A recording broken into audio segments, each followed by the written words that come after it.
Let's delve deeper into the upcoming Yoon-Biden Summit. Doyoung, great report. Thank you. So it's the first state visit by a South Korean president in 12 years.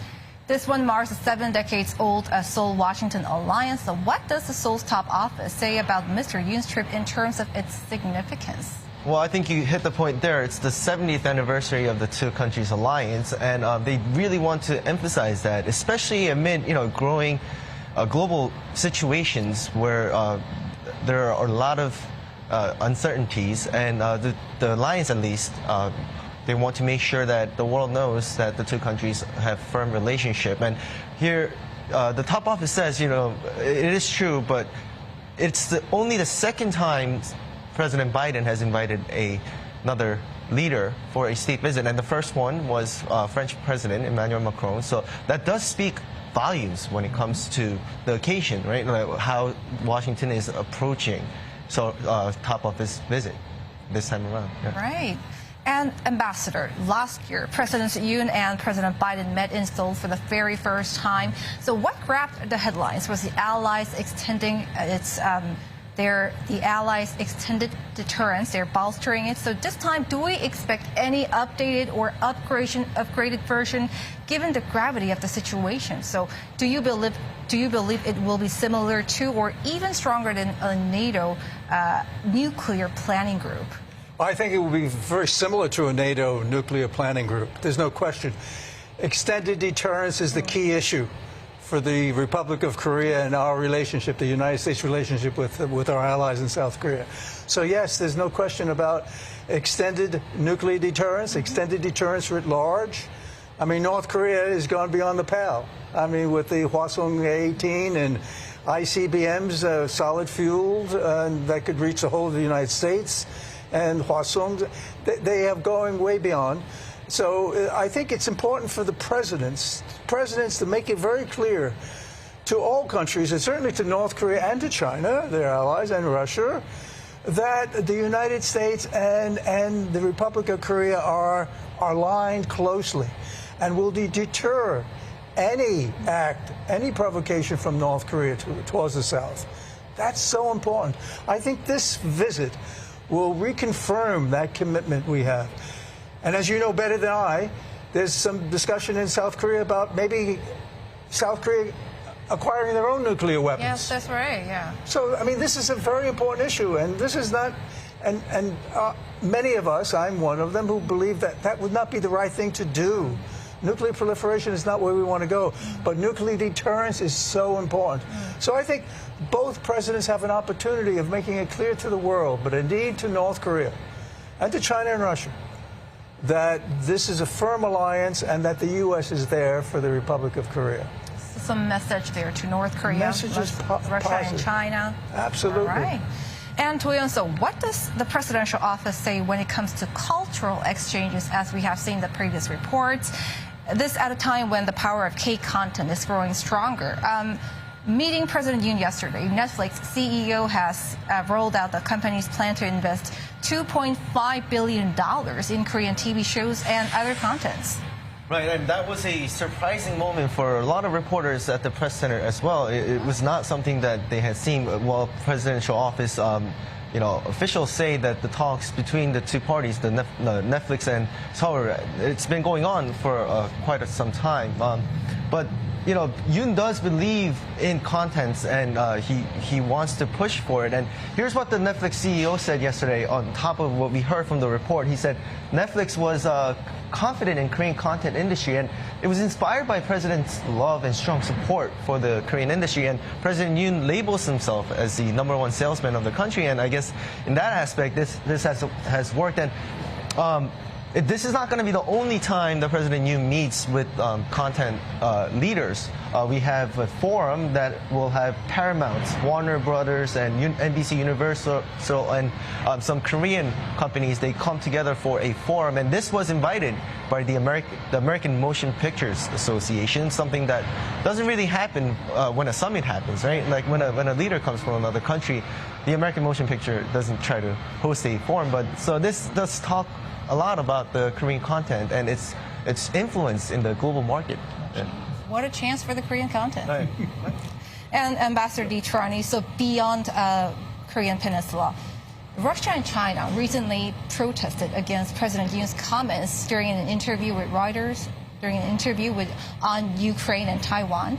So this, as Washington is trying to bolster its partnership with South Korea and Japan, is Seoul shifting away from its strategic ambiguity and moving towards a global pivotal state, as stated by the president? And where does it leave the allies' foreign policy in terms of regional and global security? Well, as you just said correctly, a global player. Yeah. South Korea now is indeed a global player. And indeed, President Yoon has a responsibility, a right and a responsibility to articulate views on the Taiwan Strait, a peaceful resolution to issues with Taiwan. There's no problem talking about a ceasefire, an end to the war in Ukraine, and to, if you will, Russia's invasion of Ukraine. So South Korea is a global international player. There's no question about it. GDP, the 10th largest GDP in the world.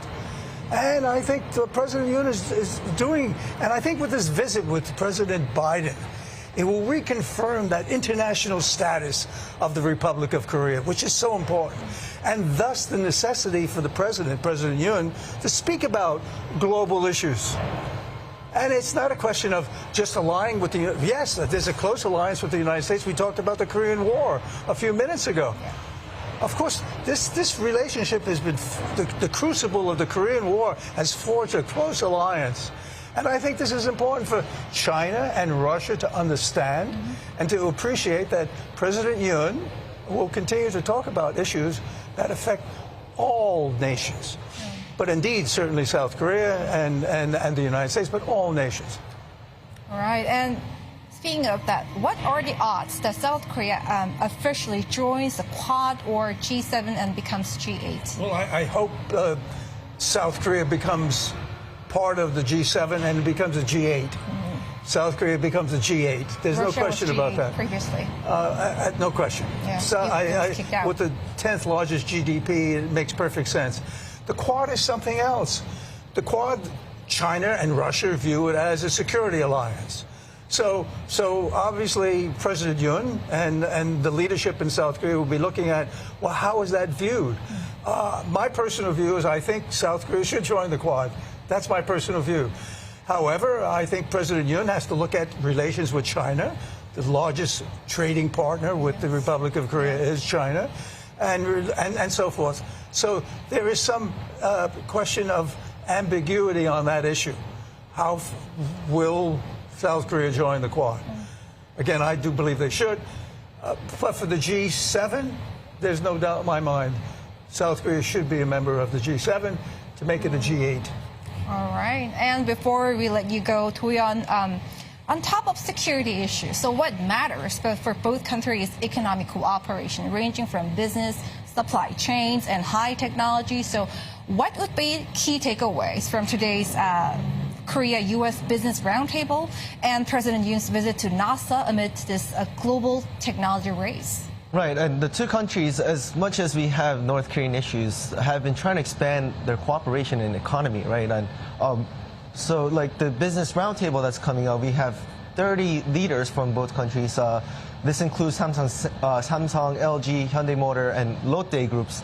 And from the U.S. will be Qualcomm, Lam Research, Lockheed Martin, and Boeing, among others. And this is important opportunity for the administration kind of listen on both sides and talk about it. But even tech development too, the NASA visit, right? We have newly launched that's coming up in a month, which is important. And South Korea is trying to jump into the new space era.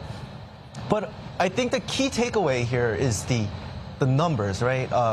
How much President Yoon can host American companies to invest into South Korea. We saw when Biden visited South Korea last year, he went straight to Samsung chip plant because domestically he had the supply chain issue that he had to deal with. And he went there. We saw Hyundai Motors announce hefty investment.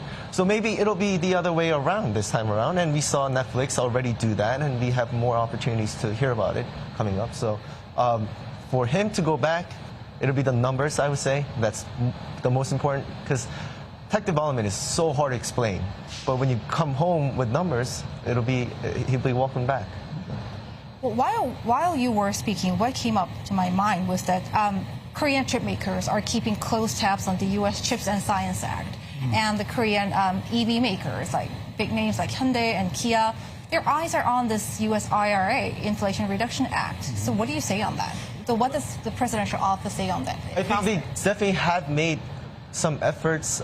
We do see certain moves by the U.S. to kind of settle down the issue, because we have South Korea has voiced concerns over it. While these things don't really happen overnight, laws or the executive orders don't change overnight, but I think with more economic cooperation, it opens opportunities for the two countries to kind of show their needs from each country. And certainly IRA does put certain obstacles for Korean automakers. So it'll be an opportunity for President Yoon to really make a strong action over influence. Yeah. All right. Ambassador, for final question for you. So how do you assess this current security situation on the Korean Peninsula before we let you go? Very tense. It's a very tense period of time. There's no question about it. I mentioned briefly the Hwasong 18. We talked about what North Korea is doing, not only with their missiles, ballistic missile development, and they've launched so many, and they show the world. Yeah. Submarine launch, hypersonic, etc., cruise missiles. But what they're also building, they're building more nuclear weapons, plutonium-based, highly enriched uranium-based nuclear weapons. Solid fuel. But also they have a different philosophy now. And their policy on nuclear is first use, preemptive use, where they could, if they perceive an imminent threat to the DPRK, the leadership in North Korea, or command and control, they could actually launch a strategic or a tactical nuclear weapon. That lends itself to the possibility of accidental conflict, and that has to be of concern to all parties. Possibility of stumbling into conflict on the Korean Peninsula. And we briefly mentioned the Korean War and the casualties there. Now we're talking about nuclear weapons, tactical and strategic nuclear weapons. So it's very tense. And that's why countries like China that have leverage with North Korea have to convince Kim Jong-un come back to negotiations. Come back to negotiations with the President Yoon and the leadership in South Korea, with the United States, and talk about and stop launching these ballistic missiles and stop building more nuclear weapons, because this could easily turn into accidental conflict on the Korean Peninsula, and no one wants that. All right, some insights there. Ambassador Detrani and Toyon, many thanks for your insights, and we appreciate your time. Thank you. Thank you. Thank you. Thank you.